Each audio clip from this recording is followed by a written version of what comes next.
चिड़िया को 3 दिन से बुखार था। मम्मा चिड़िया के शरीर में इतनी हिम्मत भी ना थी कि अपनी बेटी के लिए दाना लेने जा सके। वो नढाल अपने घोंसले में लेटी हुई थी। गुड़िया बेटी, जाएं और लूसी चाची से कुछ खाने को मांग कर ले आए, वो आपको जरूर दाना दे देगी। मम्मा, मुझे भूख नहीं है, बस आप जल्दी से ठीक हो जाएं, फिर हम दोनों पहले की तरह जंगल दाना लेने एक साथ जाया करेंगे। काश वो दिन फिर से आ जाए, मैं अपनी बेटी के साथ नदी पर जाऊं, जंगल जाऊं। लेकिन बेटी, मुझे ऐसा लग रहा है कि अब मैं कभी ठीक नहीं हूँ। मम्मा, ऐसे तो ना कहें। याद है पिछली बरसात के बाद आपको तेज बुखार हो गया था और फिर बाद में आप ठीक हो गई थी। एक माँ अपने बच्चों को भूखा कैसे देख सकती है। वो अपनी बेटी से कहती है, गुड़िया बेटी, जाओ गौरी आंटी को बुला कर लाओ। गुड़िया जाती है और गौरी कव्वी के घर जाती है। गौरी आंटी, आपको मम्मा बुला रही हैं। क्या आपकी मम्मा ठीक हो गई हैं? नहीं, मम्मा तो अभी ठीक नहीं, बस कुछ ही दिन है, आपकी मम्मा अब मर जाएगी। आंटी, आप ऐसा ना कहें। गौरी कव्वी गुड़िया के साथ जाती है। गौरी कव्वी चिड़िया को देखते ही कहती है, चिड़िया, तुम्हारा तो रंग पीला हो गया है, लगता है शरीर में एक कतरा भी खून का नहीं बचा। चिड़िया, अब क्या बनेगा तुम्हारा? गौरी, मैंने इसीलिए तो आपको बुलाया है। अगर मुझे कुछ हो गया तो मेरी बेटी का ध्यान रखना, मेरी बेटी को जंगल साथ ले जाया करना। पास बैठी गुड़िया फूट फूट कर रोने लग जाती है। आंटी, आंटी गौरी, किसी तरह मेरी मम्मा को बचा ले। मम्मा, आपको कुछ नहीं होगा। नहीं गुड़िया बेटी, झूठी तसल्ली मैं तो नहीं दे सकती। तुम्हारी मम्मा आज रात या कल तक मर जाएगी। रानो, जब मेरी माँ का आखिरी वक्त आया था तो मेरी माँ भी तुम्हारी तरह ही कमजोर हो गई थी। रानो चिड़िया ने गौरी कव्वी को अपने दुख सुनाने के लिए बुलाया था, लेकिन गौरी कव्वी ने तो रानो चिड़िया को और भी दुखी कर दिया था। चिड़िया रानी, ठीक है, अब मैं जाती हूँ। अगर कल तक तुम मर गई तो मैं कल नहीं आ सकूंगी। हाँ गुड़िया, मैं कभी कभी शाम को तुम्हें अपने साथ दाना लेने ले जाया करूंगी। गौरी कव्वी उड़ती है और फिर से खिड़की पर बैठ जाती है। हाँ गुड़िया, याद आया, अगर तुम्हारी मम्मा मर गई तो इसे थोड़ी दूर वाली नदी में फेंक कर आना। कल न जाने कौन बुलबुल का मरा हुआ बच्चा मेरे घर के पास फेंक गया, कल से गंदी बू आ रही है। गुड़िया मासूमी से अपना सर हाँ में हिलाती है और गौरी कव्वी वहाँ से चली जाती है। मम्मा, आप गौरी आंटी की बातों को दिल पर मत लगाना, वो शायद मजाक कर रही थी। हाँ बेटी, लेकिन मैं नहीं चाहती कि मेरे मरने के बाद किसी को मेरी वजह से तकलीफ हो। आप मुझे दूर वाली नदी में ही बहा आना। ऐसे कहते हुए मम्मा चिड़िया फूट फूट कर रोने लगती है और गुड़िया अपनी मम्मा से लिपट जाती है। रात होने वाली थी। गुड़िया अपनी मम्मा के खाने के लिए कोई नरम मीठा फल लेने के लिए अपने घर से निकलती है। गुड़िया सारे जंगल में घूमती है, लेकिन उसे कोई भी मीठा फल नहीं मिलता। वो थक हार कर झरने के पास बैठकर डूबते हुए सूरज को देखने लगती है। शायद इस सूरज की तरह कल मेरी मम्मा के जीवन का सूरज भी डूब जाएगा। गौरी आंटी की बातें सुनकर तो लग रहा है कि आज की रात मेरे लिए कोई बड़ा दुख लेकर आने वाली है। गुड़िया को रोता हुआ देखकर गुड़िया की हम उम्र एक छोटी चिड़िया जिसका नाम मीना था वहाँ आ जाती है। आप क्यों रो रही हो? चुप कर जाओ, मुझे बताओ क्या हुआ है? मेरी मम्मा बीमार है। बीमार तो एक दिन मेरी मम्मा भी होगी, बाद में ठीक हो गई थी। इसमें रोने की क्या बात है? मेरी मम्मा ज्यादा बीमार है। हमारी पड़ोसन गौरी आंटी ने कहा है कि मेरी मम्मा आज रात ही मर जाए। ऐसा भी तो हो सकता है कि आज रात आपकी पड़ोसन गौरी कव्वी ही मर जाए। कौन मरेगा कौन जिंदा रहेगा इसका किसी को क्या मालूम। मेरा नाम मीना है, मैं जंगल में फूलों के पास रहती हूँ। आप मेरे साथ चले। लेकिन कहाँ? मेरी मम्मा के पास। एक बार चले तो। गुड़िया मीना के साथ चली जाती है। घर जाकर मीना अपनी मम्मा को सारी बात बताती है। मम्मा, इनकी कोई पड़ोसन है जिसने गुड़िया को बता दिया है कि गुड़िया की मम्मा आज रात ही मर जाएंगी। गुड़िया बेटी, आपकी पड़ोसन जरूर आपकी मम्मा से जलती होंगी, या फिर वो आपकी मम्मा को पसंद नहीं करती होंगी, इसलिए वो आपकी मम्मा का हौसला तोड़कर उन्हें खौफजदा कर रही है, उसे निराश कर रही है। हाँ आंटी, गौरी आंटी की कई बार मम्मा से लड़ाई भी हुई है। मैं मम्मा के लिए मीठा फल लेने आई थी, लेकिन मुझे अभी तक मिला ही नहीं मीठा फल। लो बेटी, ये लो, मेरे पास मीठा फल है, और अपनी मम्मा से कहना कि फल खाकर आराम से घोंसले में लेट जाए, उसे कुछ भी नहीं होगा। गुड़िया, मैं और मम्मा कल आपके घर भी आएंगी। आपकी बातों से मुझे थोड़ा हौसला मिला है। गुड़िया वो मीठा फल लेकर चली जाती है। मम्मा ले, ये मीठा फल खा ले। गुड़िया की मम्मा की आंखें बंद थी। गुड़िया की नजर मम्मा के सीने पर थी और वो तसल्ली में थी क्योंकि उसकी मम्मा की सांसें चल रही थीं। बेटी, आ गई आप? बहुत मुश्किल से मम्मा चिड़िया उठकर बैठ जाती है। गुड़िया अपनी मम्मा के पीछे तकिया रखती है और मम्मा चिड़िया मीठा फल खाने लगती है। आधा फल मम्मा चिड़िया खा लेती है और बाकी का आधा फल गुड़िया खा लेती है। मम्मा, पता है आज मुझे एक नई सहेली मिली थी, मीना नाम था उसका। उसकी मम्मा ने मुझे बताया है कि आपको कुछ भी नहीं होगा। अच्छा, उसे कैसे मालूम हुआ कि मुझे कुछ नहीं होगा? ना जाने कैसे पता चला उसे। मीना की मम्मा ने मुझे ये भी बताया कि गौरी आंटी हमसे जलती हैं, इसलिए वो कल आपको जिंदगी से मायूस कर रही थी। गुड़िया बेटी, मुझे नींद आ रही है।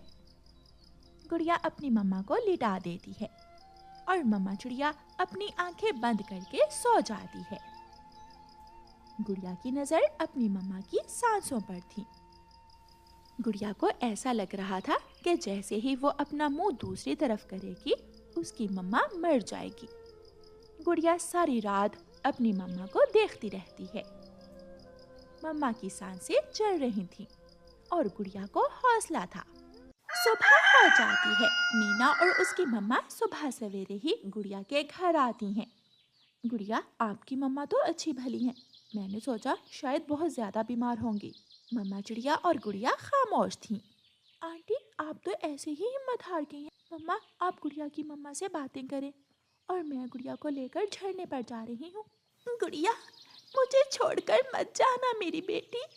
मैं हूं ना आपके पास, हौसला रखें। मीना गुड़िया को अपने साथ ले जाती है। बाहर की ताज़ा हवा में बैठकर बातें करती हैं। चलें, आ मेरे साथ चलें। लेकिन मैं कैसे जाऊंगी?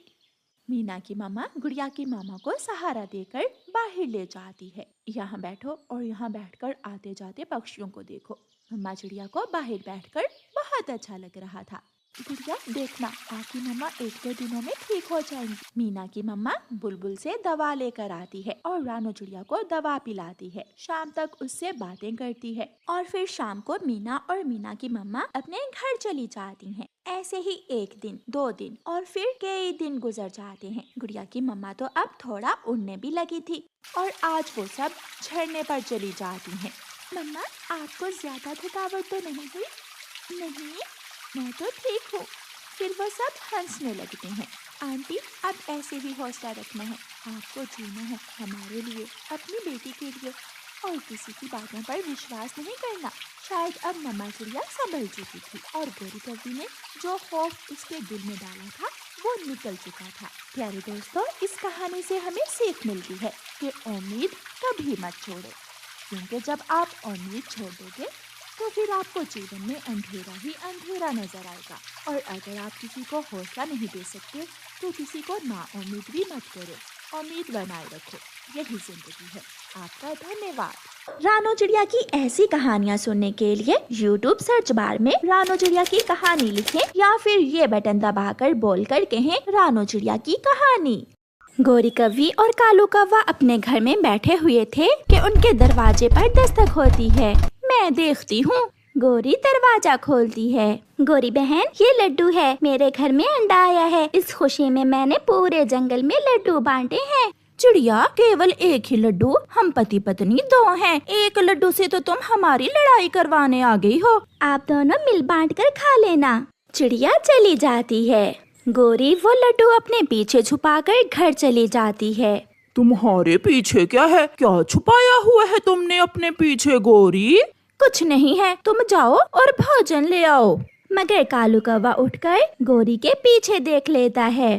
खुद खाओ लड्डू पेड़े और मैं जाऊं दाना लेने? वाह जी वाह, मैं भी लूंगा अपना हिस्सा, मैं भी लूंगा।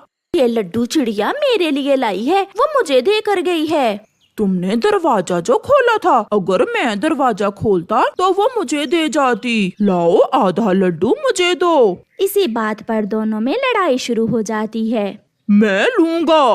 मैं नहीं दूंगी। गुस्से में गोरी पास में पड़ा एक डंडा उठाकर कालू कौवे के सर पर मार देती है। कालू चकराता है और गिर जाता है। ये देखकर गोरी डर जाती है। मेरे सुंदर पति, गलती हो गई, उठ जाओ, ना करो ऐसा मजाक। ले लो, तुम ये सारा ही लड्डू ले लो। इससे तो अच्छा था वो मनहूस चिड़िया ना ही आती लड्डू लेकर। मगर कालू बेहोश पड़ा था। रोती हुई गोरी बुलबुल डॉक्टर के पास जाती है और उसे अपने साथ लेकर आती है। तुम कह रही थी कि कालू सीढ़ियों से गिरा है, मगर इसके तो सर में किसी ने डंडा मारा है। मुझे क्या मालूम, मैं तो रसोई में कालू जी के लिए चाय बना रही थी। फिर बुलबुल कालू को दवा देती है। थोड़ी देर बाद कालू उठ जाता है। कौन हो तुम, कौन हो? ये कौवी मेरे घर में क्या करने आई है? बस कर जाओ मेरे कालू कौवे, माफ कर दो। क्यों मुझे इतनी बड़ी सजा दे रहे हो? एक डंडा ही तो मारा है मैंने तुम्हें। कालू, कालू कौवा कौन? मैं तोता हूँ। खबरदार अगर फिर मुझे कालू कौवा कहा तो। गोरी, तुम्हारे पति की जान तो बच गई है, मगर ये अपनी यादाश्त खो गया है। बुलबुल चली जाती है। मेरी जाति के दूसरे तोते कहाँ हैं? मैं कौवों के घर में नहीं रह सकता। मैं अपने दोस्तों के पास, अपने दोस्त तोतों के पास जा रहा हूँ। कौवा घर से निकल जाता है। अब सारे जंगल को मालूम हो जाएगा कि गोरी ने डंडा मारकर अपने पति कालू को पागल कर दिया है। गोरी भी पीछे भागती है। कालू कौवे, तुम क्या करने आए हो मेरे पास? नहीं नहीं दोस्त, मैं कोई कौवा नहीं हूँ, मैं तो एक तोता हूँ, और तोता तोतों के साथ ही तो रहता है। चलो दोस्त, अमरूद खाने जाते हैं। मिठू, इस कालू का दिमाग तो खराब नहीं हो गया क्या? कालू कालू कालू, ये कौन है कालू? वो काली कौवी भी मुझे कालू कह रही थी, और मोटी बुलबुल भी। कितनी बार कहा है, मैं कौवा नहीं तोता हूँ। मगर मिट्ठू और हरियाली तोती वहाँ से चले जाते हैं। कालू कौवा रोने लग जाता है। ये तोते मुझे कौवा क्यों समझ रहे हैं? मेरी ही जाति के तोते मुझे अपने साथ नहीं लेकर जा रहे। या वही हुआ जिसका डर था। गोरी, क्या हुआ है? तुम्हारे एक लड्डू की वजह से मेरी और कालू की लड़ाई हो गई। लड्डू का तो एक बहाना है, तुम तो हर समय लड़ते रहते हो। मगर इस बार बात बढ़ गई है। मैंने गुस्से में कालू के सर में डंडा मार दिया और उसकी यादाश्त खो गई है। वो खुद को तोता तोता बोल रहा है। गोरी, ये क्या किया तुमने? तुम इतनी भी जालिम हो सकती हो? चिड़िया, अब बचा लो मेरे कालू को, वो तोतों के पास गया है। मेरे साथ चलो, हम उसे समझाते। फिर चिड़िया और गोरी कौवी कालू को ढूंढने जाती हैं। थोड़ी दूर उन्हें एक पेड़ पर कालू बैठा हुआ दिखाई देता है। वो रो रहा था। गोरी और चिड़िया कालू कौवे के पास जाती हैं। कालू जी, मेरे सुंदर पति, मुझे माफ कर दो। कालू भैया, चलो घर चलें। मैं तंग आ गया हूँ इस कौवी से, मेरे पीछे ही पड़ गई है। मैंने कहा ना कि मैं कौवा नहीं तोता हूँ। एक तोता एक कौवी का पति कैसे हो सकता है? और मेरी जाति के तोते भी मुझे साथ लेकर जाने को तैयार नहीं है। इससे अच्छा है मैं आत्महत्या ही कर लूँ। ऐसा ना कहें कालू भैया, हमने मान लिया आप तोते ही हैं। गोरी, इसे कुछ दिन तंग ना करो, कहीं ये कालू तोता सच में ही आत्महत्या ना कर ले। इस बुलबुल को ठीक समझ आई है, इसने पहली बार मुझे तोता कहा है। तोते भैया, मैं बुलबुल नहीं चिड़िया हूँ। आप जो भी हो, मगर मैं तोता ही हूँ। चलो अब जल्दी से मुझे दूसरे तोतों के पास छोड़ाओ, नहीं तो मैं मर जाऊंगा। चिड़िया, तुमने ठीक ही कहा। इसे 1-2 दिन मिठू और हरियाली तोती के घर छोड़ देते हैं। 1-2 दिन में मेरा कालू ठीक हो जाएगा। तुमने फिर मुझे कालू कहा, काली गंदी कौवी। फिर चिड़िया और गोरी कालू को साथ लेकर तोतों के घर जाते हैं। मिठू भैया, आप कालू कौवे को 1-2 दिन अपने घर में रख लें, क्योंकि कालू खुद को तोता समझने लगा है। तोता? वो क्यों? ये थोड़ी देर पहले हमें भी यही बता रहा था कि ये कौवा नहीं तोता है। मुझसे एक डंडा लग गया मेरे कालू जी के सर में, उसी से यादाश्त खो गई है मेरे कालू जी की। तुम बहुत जालिम हो गौरी, अपने अच्छे भले पति का तुमने क्या कर दिया है। ठीक है गौरी, तुम इसे 1-2 दिन हमारे पास ही छोड़ जाओ। फिर गौरी और चिड़िया कालू कौवे को तोतों के घर में छोड़कर चली जाती हैं। अपनी जाति के तोतों के साथ रहना मुझे बहुत अच्छा लगता है, बुरी लगती है वो काली कौवी मुझे। अब आप सो जाएं, रात हो गई है, सुबह हम बाग में अमरूद खाने जाएंगे। सुंदर तोती, तुम भी जाओगी ना मेरे साथ? मैं तेरी जबान। ना करो मिट्ठू, पहले ही बेचारा अपनी यादाश्त खो गया है। वो सब सो जाते हैं। दूसरे दिन मिट्ठू नदी पर पानी पीने गया हुआ था। सुंदर तोती, एक मैं तोता और एक वो मिट्ठू, दोनों में से सुंदर कौन है? तुम ही सुंदर हो, थोड़ी दूर होकर बैठो। मगर दूर क्यों? एक तोता अपनी तोती से दूर कैसे हो सकता है? ऐसे कालू कौवा हरियाली की तरफ बढ़ता है। गुस्से में हरियाली पास पड़ा हुआ डंडा उठाकर कालू के सर में मार देती है, जिससे कालू कौवा फिर से बेहोश हो जाता है। हरियाली भागकर बुलबुल को लाती है। मिट्ठू भी आ गया था और गौरी भी। बुलबुल कालू को दबा देती है। थोड़ी देर बाद कालू होश में आ जाता है। गौरी, क्या वो लड्डू तुमने खा लिया है? ये सुनकर सब खुश हो जाते हैं। ठीक हो गया, मेरा पति ठीक हो गया। कालू जी, आप घर चलें, मैं आपको अपने हाथों से लड्डू बनाकर खिलाऊंगी। ओए मोटी चोंच वाले तोते, तुम मुझे यहाँ क्यों लाए थे? ये घर जाकर अपनी पत्नी से ही पूछ लेना।